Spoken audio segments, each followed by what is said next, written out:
to announce the lawsuit against Governor Greg Abbott, the University of Texas Board of Regents, and the University of Houston Board of Regents.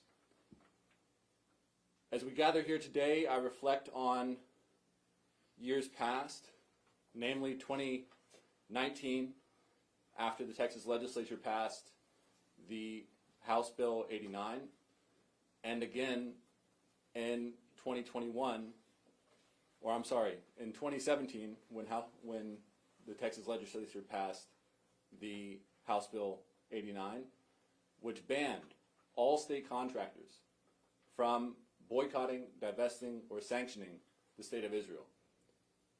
And I reflect again when CAIR won in 2019 against the state of Texas, against Greg Abbott, and against Ken Paxton for the right of our client Bahia Amawi to practice boycott, divestment, and sanctions. I reflect again on 2019 when the state legislature again passed House Bill 793, which banned BDS on the State of Israel with certain limitations for state contractors and employees. And again, just a few years ago, when CAIR sued the state of Texas and Ken Paxton for our client, A&R Engineering, to practice their right to boycott, divestment, and sanctions. And today we gather to announce yet another lawsuit to protect the constitutional freedoms guaranteed to all Americans to protest, to speak out, and to raise issue with the inhumane treatment, the genocide being committed, and the outright ethnic cleansing being done on Palestinians in Palestine. We are here to say that we will not tolerate any politician, whether by executive order or by legislative policy, to infringe upon those rights. So today we announce our lawsuit against Governor Greg Abbott, the University of Texas System School of Regents, Board of Regents, and the University of Houston Board of Regents. With that, I'm going to hand it off to CAIR National Senior Litigation Attorney, Gadir Abbas.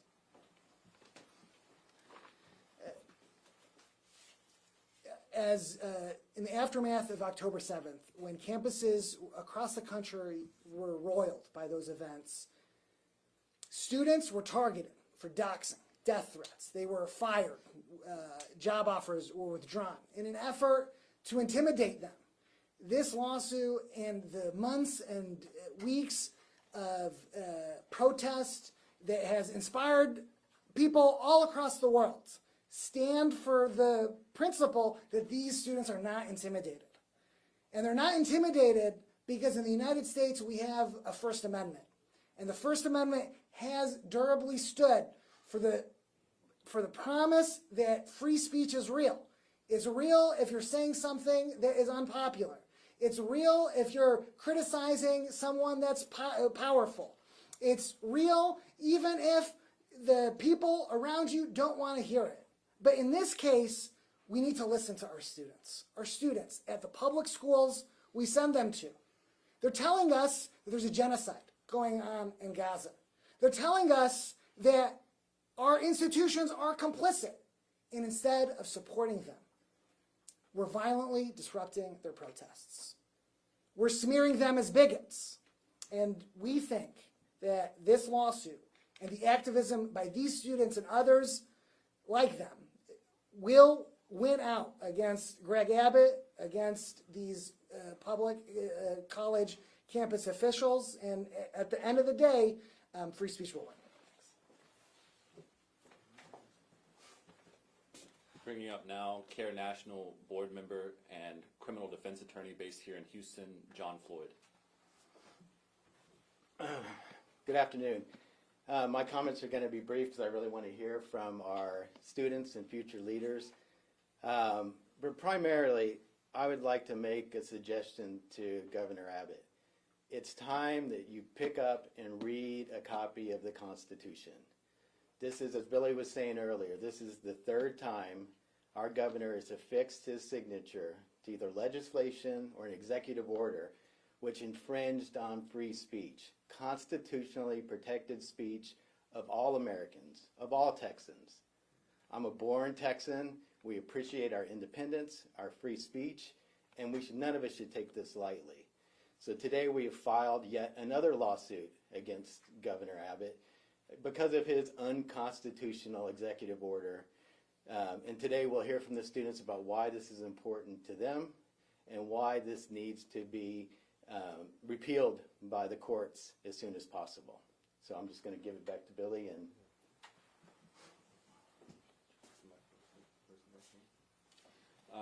bringing up now Francis, who is a student at the University of Houston and representing the Students for Justice in Palestine at University of Houston. We, as Students for Justice in Palestine at the University of Houston, advocate for the freedom, justice, and liberation of Palestine. Students play a critical role in the movement for the Palestinian liberation.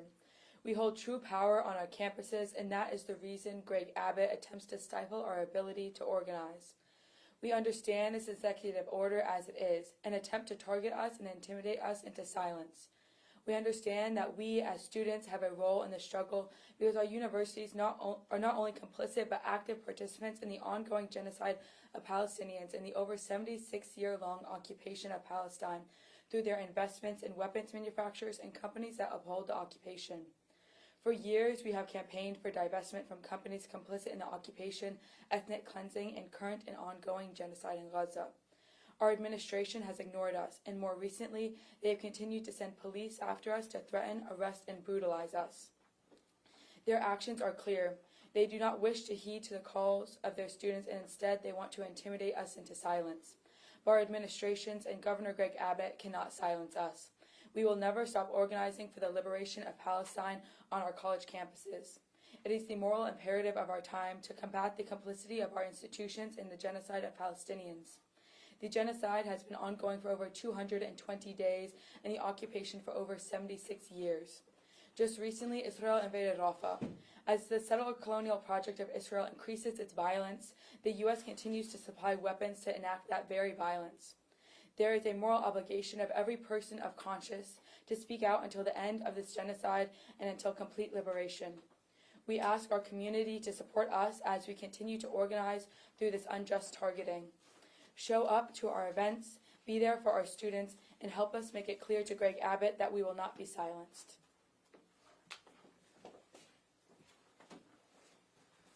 Introducing now the representatives from DSA San Antonio. Hello, my name is Sean. I'm here to speak on behalf of the Young Democratic Socialists of America at UTSA. Today, CAIR, SJP, our chapter of the YDSA, and other organizations will file a complaint to challenge Governor Greg Abbott's unlawful executive order targeting student free speech and support for Palestine. For months, our chapter has partnered with other organizations on campus, pushed our school to divest from large weapon manufacturers, and organized hundreds of students and community members to demand an end to the genocide in Gaza. To Abbott and others in power who challenge our freedom of speech and attempt to silence our support for Palestine and continue their complicity in this genocide, we have the following message. We will not let it stand. We will not allow you to silence us. We will continue to speak out against this genocide and our country's complicity in it. We will not allow the people in power to equate our calls for peace to anti-Semitism. All the actions, protests, rallies, and encampments across Texas and the rest of the country demand a ceasefire in Gaza and free Palestine, and they will continue. From the river to the sea, Palestine will be free. Thank you. And introducing now the representative from DSA Houston chapter. Hello, my name is James. I'm with the Democratic Socialists of America. DSA is proud to join this lawsuit against Governor Abbott's extreme executive order, which limits free speech on college campuses and aims to silence the many people calling for an end to the genocide in Gaza. We live in a country ruled by the few in spite of the many, where democracy is a tenuous concept. 3 families own the same amount of wealth as the bottom half of Americans do. The big 6 media companies own 90% of our media outlets. 65% of this country lives paycheck to paycheck, yet Congress does not have the heart to alleviate that suffering by voting to increase the minimum wage, voting to cancel medical and student debt, nor voting to provide universal health care.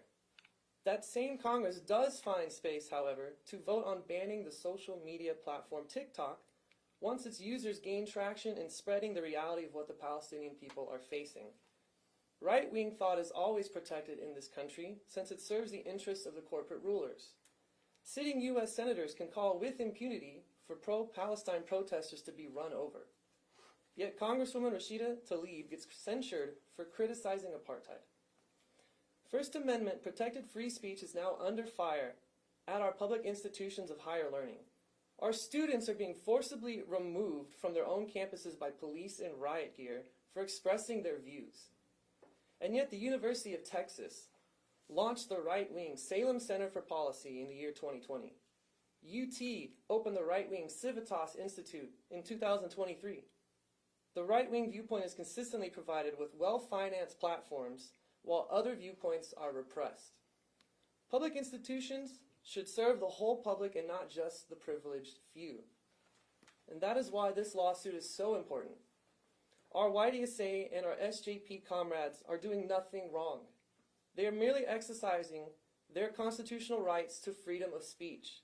It just so happens that their free speech goes against the power of the few as it expresses the will of the many. We commend their bravery at DSA, and we will not relent in standing up for the liberation of the Palestinian people. Thank you.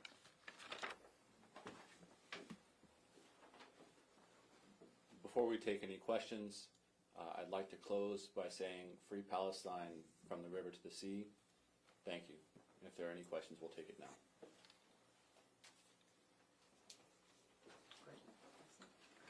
Thank you. Just names of the speakers. Yeah. Awesome. Thank you all for being here. Thanks so much. Thanks. That was really great. That was something. Go for it. That's awesome. That's really great. And I'll just need to get your email for the names later. Oh, yeah. Thanks. Yeah. So how was the protest yesterday? Yeah. I wasn't there. Okay. Yeah. Okay. I thought it was best not to. I was so- there. Yeah.